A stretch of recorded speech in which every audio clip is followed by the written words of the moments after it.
So, here's what people from Deep State Map, the creators of famous Deep State Map that maps Russo-Ukrainian war, that's what they write about Russian Kharkiv offensive using Ukrainian 125th Territorial Defense Brigade as an example.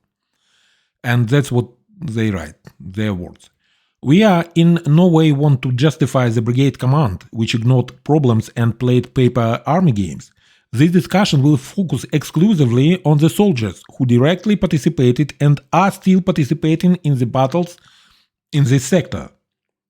The 125th Brigade entered this sector last summer, and up until January this year, it was extremely quiet. Even the enemy's artillery was very quiet, and the gray zone was up to 5 kilometers wide in both directions from the border. But in January, the Russians began targeting our equipment and its concentrations. Regarding fortifications, according to the soldiers, it was difficult to mine the front line because the enemy was monitoring the border. Some trenches collapsed and were not reinforced with woods. Yes, there are quite a few concrete pillboxes, but they are neither covered but with dirt and not closed. There were no concrete bunkers in the village of Lukyantsy itself, and Lukyantsy you can see here, Lukyantsy.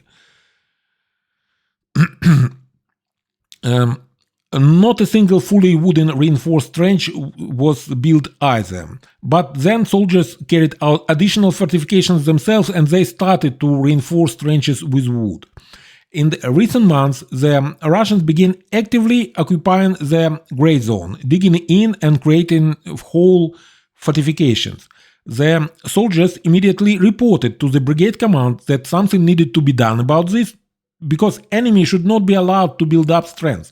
Unfortunately, their neighboring artillery was not properly engaged. In early May, the enemy began accumulating forces in Solntsevka, and it is the village on the Russian side of the border. You can see here Borisivka and Solntsevka on the other side from the border, just across the Borisivka.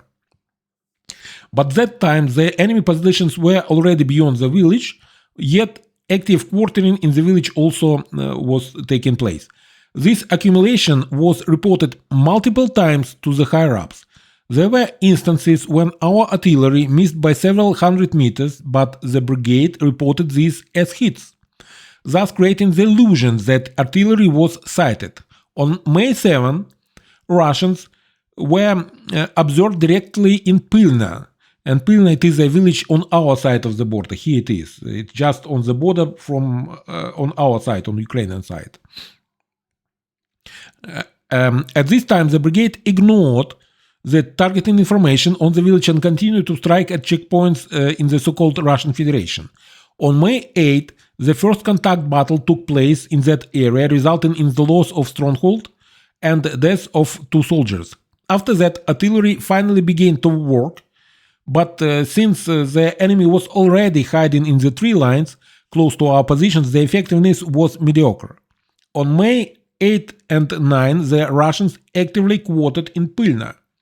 Concentrations of forces and equipment were observed on the approaches to this village, but due to uncoordinated actions of the brigade, the artillery could not be sufficiently effective. Meanwhile, the enemy began striking the brigade's positions with guided bombs and missiles.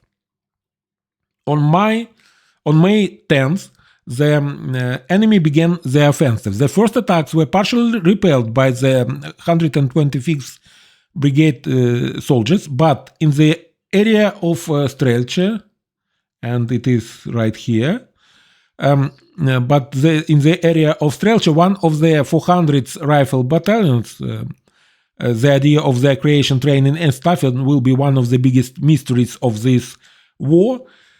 One of these battalions was forced to abandon positions due to the enemy superiority in manpower and lack of support from neighboring forces. So this Strelcha was abandoned. On May 11, the Russians attacked Lukyantsy. So from Pilna till May 11, they came to Lukyantsy, till here, from here to here.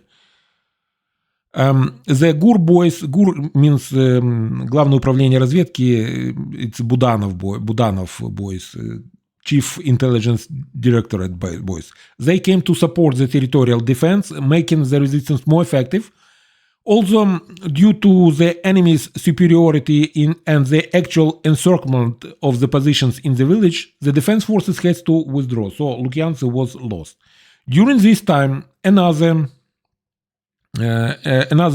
battalion of the 125th repelled attacks in the Zeleny area. So, and it is Zeleny, it is here. And this fact became known only later. Initially, it was believed that the village was also lost, but it is still in the Ukrainians' hands, in our hands. It is not lost. In summary, there were indeed instances of withdrawal of certain units, mostly reserved companies, which on paper were combat ready, but in fact were filled with partially fit individuals and retirees, retired people. But in this context, it is not that they were pensioners. It is just to indicate that they are quite old, meaning like 50 and older, maybe 45 and older. So, and we unfortunately have quite a lot of such soldiers, which are not actually very effective because they are, they are advanced in years already. They cannot be as active and agile as like 20-something guys.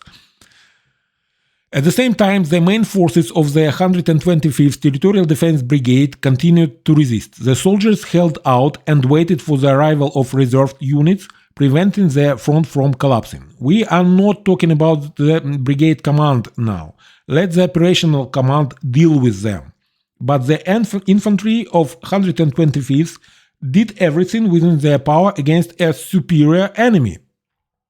Other units that entered the battle and helped hold the line deserve mention as well. We believe that the military political leadership will appropriately value the contribution of each soldier, and there will be strict accountability for negligence. So here is the opinion on the Kharkiv offensive and what, for example, 125th Territorial Defense Brigade did to hold the line of the guys from Deep State map. Thank you for watching. Have a nice day, and till next time.